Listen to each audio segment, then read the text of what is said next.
Nilesh okay व दीपाली पाटबधकर यांनी लिहिलेले सुग्रीवाद ॲटलास हे पुस्तक नुकतेच प्रसिद्ध झाले आहे. गेली हजारो वर्षे रामायण हा एक धार्मिक ग्रंथ आहे, सांस्कृतिक स्रोत आहे असे भारतीय मानत आले आहे. रामायणातील पर्वत, नद्या, समुद्र यांचे जे वर्णन करण्यात आले आहे त्याकडे भारतीयांनी कधी फारसे लक्ष दिले नाही.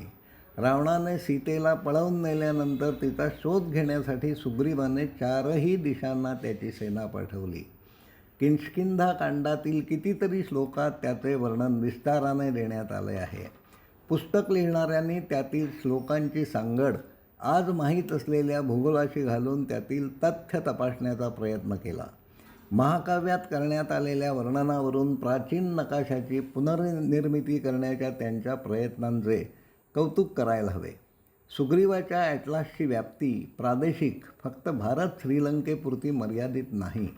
दक्षिण अमेरिकेतील अँडीज पर्वतरांगा, युरोपमधील आल्प्स, उत्तरेकडील आर्क्टिक महासागर, दक्षिणेकडील अंटार्क्टिकाचा बर्फाने झाकलेला प्रदेश या साऱ्याचे वर्णन या काव्यात करण्यात आले आहे. रामायण हे महाकाव्य काल्पनिक आहे.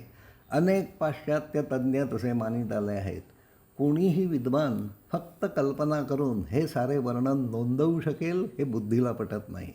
वाल्मिकींना हे सारे कसे माहीत होते याचे उत्तर आज आपल्याकडे नाही. पण रामायणात वर्णिलेल्या तपशिलातील तथ्य आज उपलब्ध असलेली माहिती व तंत्रज्ञान वापरून तपासता येते. नकाशा आरेखनाचे तंत्र आता खूप विकसित झाले आहे.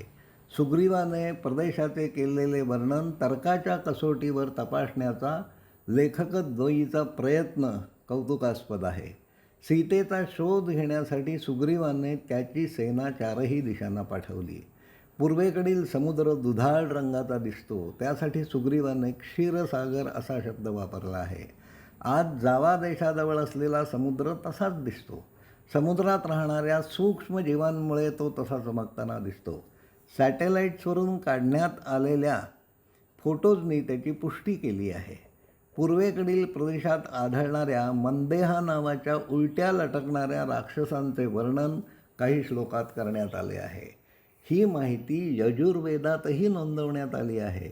जावाच्या लोककथांमध्ये अहुल नावाच्या राक्षसी आकाराच्या वटवाघळांच्या कथा आजही सांगितल्या जातात. 10 ते 12 फूट पंखांचा विस्तार असणारी ही प्रजाती काळाच्या ओघात नाहीशी झाली आहे. पण आजही ज्यांच्या पंखांचा विस्तार सुमारे 6 फूट आहे अशी जायंट बॅट्स म्हणून ओळखली जाणारी प्रजाती त्या प्रदेशात आढळते. आग्नेय आशियातील खूप उंच वाढणाऱ्या शाल्मली सदृश्य दिसणाऱ्या विशाल वृक्षांचे वर्णन रामायणात वाचता येते. कंबोडियात सावरीसारखे दिसणारे बऱ्याच मोठ्या विस्तारात वाढणारे वृक्ष आजही दिसतात. सुग्रीव समुद्रातील ज्या भागाचे वडवा नल असे वर्णन करतो तोच भाग आज रिंग ऑफ फायर म्हणून ओळखला जातो. भारताच्या उत्तरेला असणाऱ्या उत्तर मद्र किंवा उत्तर कुरू नावाच्या प्रदेशात आढळणाऱ्या कमळांचे वर्णन सुग्रीवाने केले आहे. कझाकस्तानच्या त्या प्रदेशात आजच्या युगातही लोटस फेस्टिवल साजरा केला जातो. आर्क्टिकच्या प्रदेशात दिसणाऱ्या सूर्याचे व अरोरा बोरायलिसचे वर्णनही रामायणात वाचता येते. दक्षिण अमेरिकेत असलेल्या अँडीज पर्वताचे वर्णन रामायणात सापडते. दक्षिण ध्रुवाजवळ पसरलेल्या बर्फाने व्यापलेल्या प्रदेशाची माहितीही या काव्यात नोंदवण्यात आली आहे. आपल्या लिखाणात हे सारे वर्णन करावे असे वाल्मिकींना का वाटले असावे? वेगाने बदलणाऱ्या कालप्रवाहात हे वर्णन महत्त्वाचे ठरेल असे त्यांना वाटत होते का? रामायणातील श्लोकांमध्ये अनेक खगोलविषयक संदर्भ नोंदवून ठेवण्यात आले आहेत. त्या काळात सप्तर्षींमधील वसिष्ठ ताऱ्याजवळ असणारी अरुंधती नावाची तारका ही त्या ताऱ्याच्या पुढे होती. आज अरुंधती व्यासांच्या मागून धावताना दिसते. तारेही प्रवास करत असतात, जागा बदलतात, पण ते आपल्यापासून खूप दूर असल्याकारणाने ते स्थान बदलतात हे मानवी डोळ्यांना कळू शकत नाही. पण वसिष्ठ अरुंधतीमधील स्थानबदल हा आजच्या युगात संगणकाच्या साहाय्याने निश्चितपणे तपासता येतो. रामायणात नोंदवण्यात आलेल्या खगोलशास्त्रीय निरीक्षणावरून राम रावण युद्ध इसपू 12,209 मध्ये झाले असले पाहिजे. निलेश ओक यांनी काढलेल्या या निष्कर्षात तथ्य असावे असे पाश्चात्य देशातील अनेक संशोधकांना वाटत आहे. किष्किंधाकांडातील सर्ग 41 ते 43 मधील श्लोकातून ही खगोलविषयक माहिती देण्यात आली आहे. हे सारे श्लोक ओक यांनी त्यांच्या पुस्तकात दिले आहेत. या श्लोकांचे भाषांतर मात्र त्यांनी तिथे दिलेले नाही. पुढील आवृत्तीत त्याचे मराठीतून ते भाषांतरही देतील असे मानूया.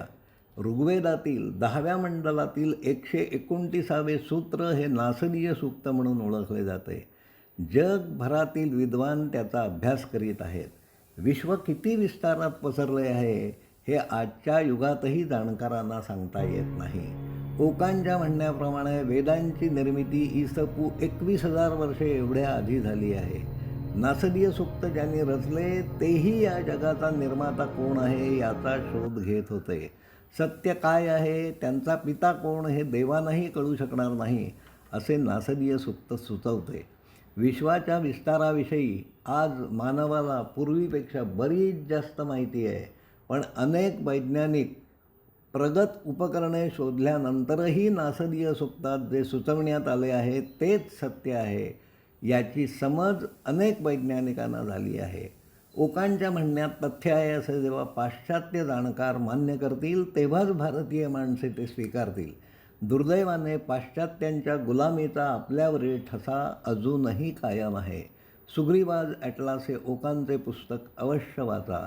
त्यांनी केलेली विधाने, त्यातून काढण्यात आलेले निष्कर्ष वैज्ञानिक कसोट्यांवर तपासता यावेत यासाठीचे रामायणातील संदर्भ त्यांनी पुस्तकात दिले आहेत.